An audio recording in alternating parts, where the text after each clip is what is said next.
Natacha Polony, Gilles Finkelstein, très compliqué, vous l'entendiez dans le journal de Lauriane, de mesurer la mobilisation de ce mouvement protéiforme, inédit, dont on a du mal à comprendre les contours. 700 personnes à peu près à Bourges, il y a une mobilisation de quelques milliers de personnes dans l'est de Paris, et pourtant très difficile, Natacha, de dire que le mouvement s'essouffle ou pas. Pourquoi ?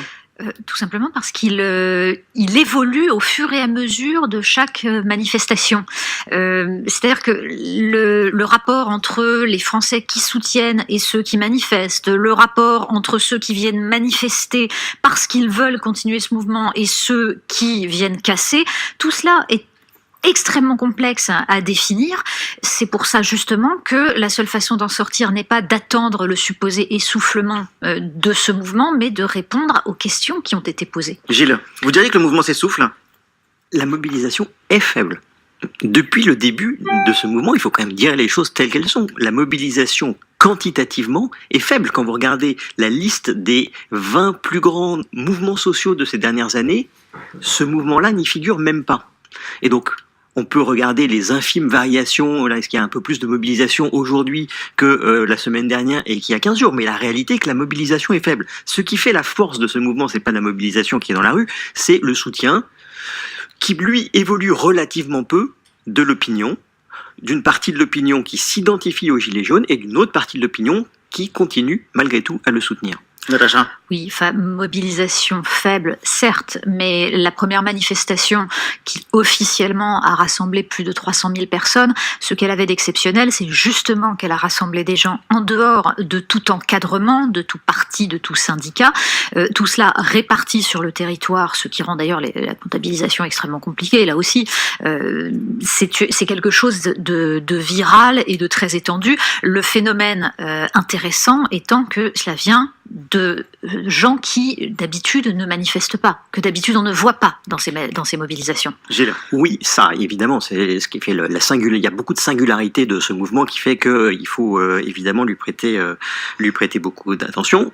Il n'empêche que physiquement la mobilisation était relativement faible, mais une des grandes difficultés, c'est que lorsque vous regardez la manière dont, puisque c'est un mouvement qui pour l'essentiel est né sur les réseaux sociaux, quand vous regardez comment ce mouvement vit sur les réseaux sociaux, comment il se vit, comment il se regarde et comment il a l'impression d'être regardé, ils ont sincèrement l'impression que la mobilisation est absolument considérable, que les médias ne disent pas la vérité sur la mobilisation, et c'est la difficulté devant laquelle nous sommes collectivement aujourd'hui, c'est que ce mouvement est enquisté avec des mondes qui ne se parlent plus, qui ne se comprennent plus et qui voient des réalités qui n'ont plus aucun rapport. Mais vous diriez malgré tout, Gilles, avant de donner la parole à Natacha, que ce mouvement est malgré tout l'un des ou le plus important depuis mai 68 ? Alors, malgré les quantités, la taille ne compte pas. Alors, la taille compte quand même un peu. Et pour le coup, pas du tout. Non seulement ça n'a aucun rapport avec mai 68, ça n'a aucun rapport même avec la loi El Khomri il y a 2 ans, ça n'a aucun rapport avec beaucoup d'autres mouvements, y compris même de la SNCF il y a un peu plus d'1 an. Donc quantitativement, certainement pas. Par les questions qu'il pose à la société française, c'est sans doute un des mouvements les plus importants depuis longtemps. Natacha ? Oui, je pense que, encore une fois, le fait que cela surgisse de la part de gens qui n'ont pas l'habitude de manifester, qui n'ont pas l'habitude de faire entendre une voix et des idées politiques, c'est cela qui est surtout frappant. C'est de voir des citoyens lambda qui tout à coup veulent se ressaisir de leur statut de citoyen. Alors après, et c'est d'ailleurs ça qui explique le mouvement de l'opinion qui est derrière, le fait qu'il y ait un soutien, en tout cas une bienveillance assez étonnante étant donné les violences qui ont pu se manifester. Et c'est tout cela qui doit être pensé dans la mesure où cela remet en cause des évolutions profondes de notre pacte politique et social, et si on essaye de le traiter comme n'importe quel autre mouvement, en expliquant que du coup il est moins important, on passe à côté de quelque chose qui va renaître, ressurgir systématiquement. Et on va en parler tout à l'heure avec Loïc Blondiot, Gilles Finkelstein. Oui, le risque, c'est qu'on peut avoir le sentiment d'une continuité, puisqu'il y a une forme de répétition, de rituel des manifestations du samedi. Or, il y a beaucoup d'évolution dans ce mouvement. C'est ce que je disais en préalable. Oui. Et la principale évolution concerne les sujets qui sont au cœur du débat chez les Gilets jaunes eux-mêmes. Ce mouvement, on le sait, est né d'une révolte fiscale. Il s'est déplacé sur le terrain social et la question du pouvoir d'achat. puis sur la question démocratique, avec notamment, on y reviendra tout à l'heure, le référendum d'initiative citoyenne. Aujourd'hui, quand vous regardez les deux principaux groupes Facebook sur lesquels se passent les débats, la seule question est comment fait-on pour virer Emmanuel Macron. Et donc, c'est aussi cette difficulté, quand je dis il y a des mondes qui ne se parlent plus, que le conflit s'est enquisté, et ben ça tient aussi à ça, c'est qu'aujourd'hui, si la seule question est faire démissionner Emmanuel Macron, les voies de sortie sont évidemment plus difficiles à trouver. Oui, vous voyez bien toute la difficulté qui est de se focaliser sur la frange la plus radicale du mouvement et sur une dimension très spécifique qui apparaît au bout d'un certain temps. C'est-à-dire, bien sûr qu'il y a une évolution, je le disais en préalable, et il y a même une évolution inquiétante, dans le sens où on voit petit à petit un noyautage par des extrêmes politisés. C'est ça qui est en train de se passer, avec parfois un flou idéologique entre des gens qui viennent de l'extrême droite très dure, des gens qui viennent plutôt de l'anarchisme. Tout ça est en train de se passer sous nos yeux. Mais ce qui me gêne, c'est d'abord le fait d'avoir vu des gens, des intellectuels, des politiques, qui considéraient dès le départ que c'était la fatalité de ce mouvement d'arriver là. Or, il me semble que c'est la façon dont il a traité qui aussi a permis qu'on en arrive là. Et du coup, invalider ce mouvement dès le départ a conduit à la radicalisation dans une sorte de prophétie autoréalisatrice. C'est cela qui nous empêche de le penser correctement et sereinement. Le grand face-à-face sur France Inter. Et en pleine crise sociale, il y a une polémique née hier, vous l'entendiez dans le flash de Lauriane, une phrase du président de la République, encore une phrase un peu alambiquée, prononcée hier à l'Élysée par Emmanuel Macron devant les maîtres boulangers et une magnifique galette des rois. On n'a rien dans la vie s'il n'y a pas cet effort. Les troubles que notre société traverse sont aussi parfois dus et liés au fait que beaucoup trop de nos concitoyens pensent qu'on peut obtenir sans que cet effort soit apporté. Que parfois on a trop souvent oublié qu'à côté des droits de chacun dans la République, il y a des devoirs. Alors, traduction par l'agence de presse Reuters, trop de Français n'ont pas de sens de l'effort. La phrase a été interprétée comme de l'huile jetée sur le feu. Elle a fait le tour des réseaux sociaux. Elle a été vivement critiquée par des responsables politiques de l'opposition. Il ne peut plus rien dire, le président de la République, Gilles? Il est dans une situation où, aux échecs, on dirait il est pâte. C'est-à-dire que c'est très difficile pour lui de bouger. Une des règles de la communication, et de la communication même entre les individus, qui est ce que vous dites est important, mais ce qui est entendu l'est au moins autant. Et cette phrase, alambiquée, vous l'avez dit vous-même, elle prête à confusion.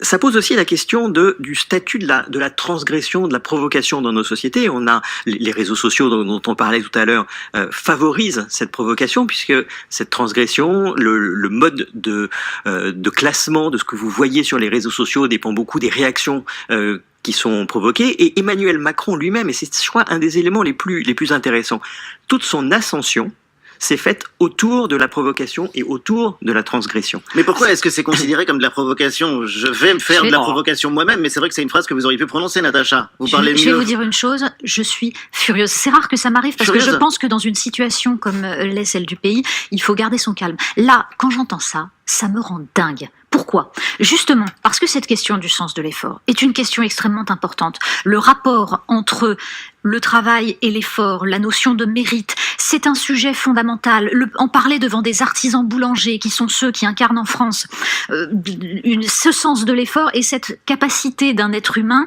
à donner une part de lui-même pour quelque chose qui le dépasse. Je trouve ça absolument essentiel et je me bats pour ça, notamment dans le système scolaire, oui, pour apprendre et depuis ça. Longtemps. Vous devriez applaudir. Instrumentaliser ça dans un sens purement politicien, mais pardon, c'est lamentable, parce que la phrase, elle est quand même très claire. Les troubles que notre société traverse sont aussi parfois dus au fait que nos concitoyens pensent qu'on peut obtenir des choses sans que cet effort soit apporté. Prononcer cette phrase à ce moment, c'est un gros clin d'œil, ça veut dire « regardez les gilets jaunes, tous des feignants ». C'est ça que ça veut dire. Et ça, c'est gravissime, parce qu'il abîme un sujet extrêmement important, et parce que, ce faisant, il oublie que cette révolte des Gilets jaunes, elle est née justement de la part d'artisans, de commerçants, de petits employés qui demandaient tout simplement que le travail paye dans notre société. C'est pas la Startup Nation qui donne le sens de l'effort. Ce sont ces gens qui veulent simplement vivre de leur travail. Gilles. Il y a maintenant depuis non seulement le début de ce mouvement, mais même avant, un débat sur le style du président de la République. Lui-même a fini par reconnaître que parfois ses propos avaient pu blesser. Une des constantes... Il a fait une sorte de mea culpa à la télévision devant 23 millions de Français et preuve il que a c'est raté. décidé de ne pas prononcer d'autres vœux que ceux qu'il avait adressés aux Français et ceux aux forces armées. Et une de ces constantes était qu'il admonestait les Français. On parlait il y a quelques semaines de Boris Vian. Les Français avaient le sentiment on n'est pas là pour se faire engueuler, pour reprendre le thème de la chanson. Or, c'est une forme de récidive qui elle-même vient après un petit événement qui est passé relativement inaperçu, qui était l'escapade tropézienne de cet été, des vacances de Noël. Tout ça laisse interroger sur qu'est-ce qu'il a réellement compris de ce que ce mouvement voulait dire pour lui. Et pour l'instant, ça laisse au moins rêveur ou interrogatif. Ou consterné. Le grand face-à-face sur France Inter. Toujours avec Natacha Polony et Gilles Finkelstein, le mouvement des Gilets jaunes qui suscite évidemment la curiosité et plus encore un véritable intérêt chez nos voisins européens, notamment en Italie. Écoutez l'homme fort du gouvernement italien, Matteo Salvini, le leader de la Ligue, ministre de l'Intérieur et vice-président du Conseil. C'était lundi dernier à Rome. J'apporte tout le soutien possible aux Français qui, de façon bien élevée et respectueuse, disent à leur président, qui ne pense pas à l'intérêt du peuple français, que plus vite il rentre chez lui, mieux c'est. Matteo Salvini, qu'est-ce qu'il faut comprendre, Natacha, de ce que disait le leader italien? Alors, il souhaite le départ d'Emmanuel Macron, ça paraît assez clair, mais qu'est-ce qui peut séduire Matteo Salvini dans le mouvement des Gilets jaunes? D'abord, ce qu'il faut comprendre, quelle que soit l'opinion qu'on peut avoir de Matteo Salvini et de sa politique, c'est que ça s'appelle la réponse du berger à la bergère. C'est-à-dire que Emmanuel Macron avait parlé de la lèpre à propos de ce qui se passait en Italie. Eh bien, son homologue lui rend la politesse, c'est tout. Donc, quand on instrumentalise les votes en Europe, c'est toujours extrêmement dangereux. Il y a au contraire une nécessité aujourd'hui de penser la politique européenne de façon différente et d'essayer de réfléchir à l'évolution qu'il faut donner à cette Union européenne pour qu'elle serve les intérêts des peuples. Emmanuel Macron a préféré se positionner comme un rempart vis-à-vis d'autres gouvernements dans l'Union européenne, eh bien, je pense que la réponse est là, ça arrive comme ça et que ça n'arrange rien. Gilles Finkelstein. Ouais, je suis persuadé que c'est pas ce que veut dire Natacha. Il n'y a pas, enfin, en tout cas pour moi, une forme d'équivalence quand on dit la réponse du berger à la bergère entre Emmanuel Macron et Matteo Salvini. Donc, ce n'est pas étonnant. Matteo Salvini est un leader d'extrême droite. Il faut quand même là aussi dire les choses telles qu'elles sont. Est-ce que c'est choquant? Alors, pour partie. Oui, parce que évidemment, il appelle à la tradition des relations diplomatiques. Oui. On peut pas dire que ça va faciliter les négociations autour de la table du Conseil européen. Le seul point, seule limite, c'est que moi, qui appelle à la constitution d'un espace public européen, voir un responsable politique intervenir dans le débat d'un autre pays, je ne trouve pas ça, sur le principe, choquant. En l'espèce, ça l'est parce que appeler à la démission, je crois que c'est aller trop loin, mais on va avoir des élections européennes dans lesquelles j'espère que l'on va voir cet espace public européen et que l'on va voir des responsables d'un pays venir faire campagne dans un autre pays. Là, le ton, la forme et l'objet, évidemment, sont choquants.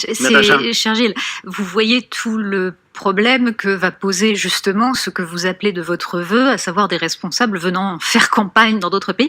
C'est-à-dire que ça va rendre les relations excessivement complexes.